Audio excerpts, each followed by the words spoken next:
ગરમીમાં ઓછા તેલમાં પેટને ઠંડક આપે તેવો નવો નાસ્તો હેલો ફ્રેન્ડ્સ, હું છું શીતલ. તમારું સ્વાગત છે મારા કિચનમાં. ખૂબ જ હેલ્ધી, ખૂબ જ ટેસ્ટી અને ગરમીઓ માટે જો સાંજ માટે આવો નાસ્તો બનાવી લીધો ને એટલે કે જમવાનું બનાવી લીધું ને તો બીજું કંઈ જ ના જોઈએ. અને એકદમ હેલ્ધી અને ટેસ્ટી છે, કોઈ પણ સોડા વગર પણ એટલા સોફ્ટ છે કે વારંવાર બનાવશો તો ચાલો બનાવીએ. આ એકદમ હેલ્ધી જુવારના લોટનો નવો નાસ્તો કે જુવારના મૂઠિયા. તો એના માટે આપણે 2 થી 3 ચમચી દહીં લેશું અને એમાં આપણે મસાલા એડ કરીશું. તો હળદર પાવડર, લાલ મરચું પાવડર, ધાણા જીરું પાવડર અને સાથે મીઠું એડ કરી દઈશું. થોડી હું અહીંયા વરિયાળી એડ કરું છું. જો તમને વરિયાળીનો સ્વાદ પસંદ ન હોય તો સ્કીપ કરવાનું. તલ એડ કરીશું અને સાથે અજમા એડ કરીશું, જેથી ગરમીઓમાં આપણા પાચનને ખૂબ જ ઝડપથી સારું રાખે અને પાચન ઝડપથી કરે, જેનાથી આપણે કોઈ ગેસ એસિડિટી ના થાય. હવે ગરમીમાં ખાસ દૂધી તો ખાવી જ જોઈએ, તો એ ઠંડક આપે છે. તો મેં અહીંયા દૂધીને ખમણીને 1 કપ જેટલી લીધી છે, સાથે ગાજર થોડું અને લીલા ધાણા, સાથે આદુ મરચાંની પેસ્ટ એડ કરીશું.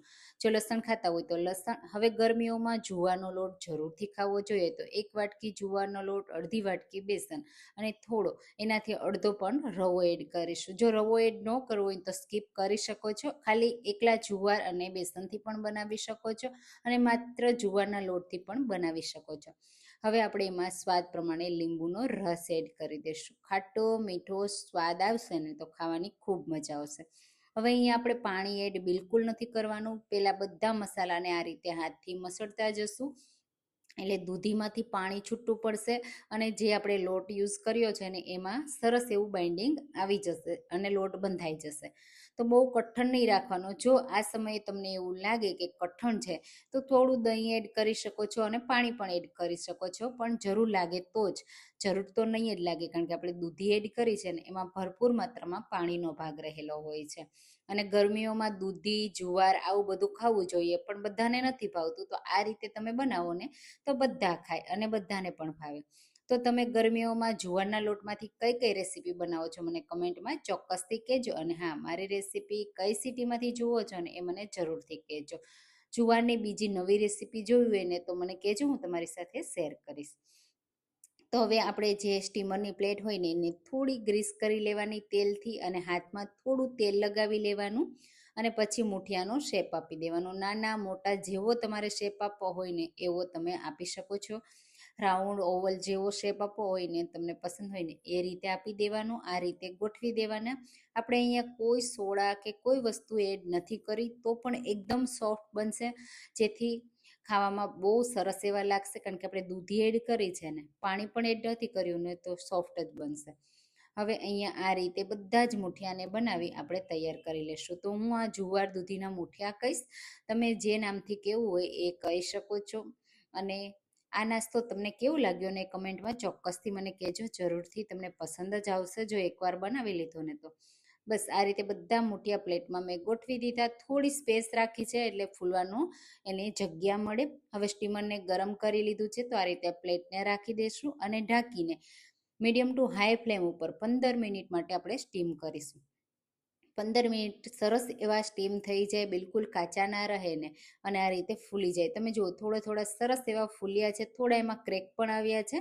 તો બસ હવે આપણે કોઈ પણ આ રીતે આસાનીથી નીકળી જાય ને એ રીતે કપડાની મદદથી કાઢી લેશું અને આપણે એને હલકા ઠંડા કરી લેશું. તો મેં એને 5 મિનિટ માટે ઠંડા કર્યા. આ રીતે તમે જુઓ બધા જ આસાનીથી ડિમોલ્ડ થઈ જશે. બસ હવે તમે આ જે ગરમ ગરમ હોય ને ત્યારે એમ જ તેલ વગર પણ ખાઈ શકો છો. અને જો વઘાર કરવો હોય ને તો તમારે થોડા કટ કરી લેવાના. આ રીતે તમે જુઓ હું કટ કરું છું, કેટલા સરસ એવા બન્યા છે. ગરમ ગરમ તો તમને વઘાર વગર પણ બહુ ટેસ્ટી એવા લાગશે અને ભાવશે. જેમને દૂધી પસંદ નથી, જુવારનો લોટ પસંદ નથી અને ખાસ કરીને ગરમીઓમાં એસિડિટીનો પ્રોબ્લેમ રહે છે ને, એને આ નાસ્તો જરૂરથી ખાવો જોઈએ. એસિડિટી પણ નહીં થાય, પેટમાં હળવું લાગશે, પાચન ક્રિયા મજબૂત કરશે અને ઝડપથી પચી પણ જશે. તો આ રીતે બધા જ મૂઠિયાને આપણે રાઉન્ડ શેપમાં કટ કરી લેશું. નાના મોટા જેવા તમને પીસ પસંદ હોય ને એ રીતે કટ કરી તૈયાર કરી લેવાના છે ને. એકદમ સિમ્પલ અને એકદમ આસાન રીતે જુવારના લોટનો નાસ્તો રેડી થઈ જાય છે. અને આ રીતે બધો જ મેં કટ કરી અને તૈયાર કરી લીધો છે. આ જે નાસ્તો છે ને ચટણી સાથે અને ચા સાથે પણ સર્વ કરી શકાય છે. આજે આપણે એક સ્પેશિયલ એનો વઘાર પણ કરીશું, જેનાથી ખાવામાં બહુ સરસ એવો ટેસ્ટી લાગશે. તો આ રીતે બધો નાસ્તો તમે જુઓ મેં કટ કરી લીધો.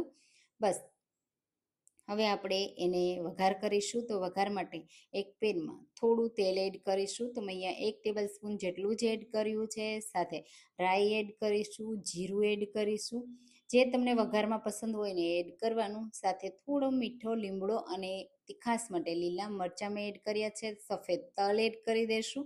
મુઠિયામાં બહુ સરસ એવા લાગે છે. થોડી વાર વઘારને થવા દેશું. અને પછી જો અહીંયા તમને મીઠું ઓછું લાગે ને તો તમારે આ સમયે એડ કરી દેવાનું. હું અહીંયા એડ નથી કરતી. ઘણી વખત આપણે એવું થાય કે મીઠું ઓછું છે, તો આ સમયે એડ કરી દઉં તો સારું એવું મિક્સ થઈ જાય. હવે વઘારને સરસ રીતે મિક્સ કરી દેશું. તૂટી ના જાય એનું ખાસ ધ્યાન રાખવાનું. ગરમ થશે ને એટલે એકદમ પાછા સોફ્ટ થઈ જશે. તો આ રીતે એકદમ હળવા હાથથી મિક્સ કરી દેવાના. તો વઘાર એટલો સરસ લાગશે ને, આ રીતે કોટિંગ આવશે ને એટલે થોડી વાર જો તમને ક્રિસ્પી પસંદ હોય ને તો થોડી વાર રહેવા દેવાના. અને ઉપરથી આપણે લીલા ધાણા આ રીતે એડ કરી ગરમા ગરમ આ મુઠિયાને ચા સાથે, ચટણી સાથે, ટોમેટો કેચઅપ સાથે સર્વ કરી શકો છો. સવારના નાસ્તામાં ગરમા ગરમ ખાવો હોય તો પણ બનાવી શકાય. સાંજ માટે ગમે ત્યારે તમે આ નાસ્તાને સર્વ કરી શકો છો. બહુ ટેસ્ટી એવા લાગે છે. તો આ રેસીપી જો તમે ટ્રાય ના કરી હોય તો જલ્દીથી ટ્રાય કરજો. કમેન્ટમાં કહેજો કે રેસીપી કેવી લાગી. રેસીપી પસંદ આવી હોય તો લાઈક કરજો, શેર કરજો અને મારી ચેનલને સબસ્ક્રાઈબ જરૂરથી કરજો, જેથી આવી નવી નવી રેસીપીઓ તમને મળતી રહે. અને એકવાર આ રેસીપી ટ્રાય કરજો. ફરી મળીશું રેસીપી સાથે. Thank you.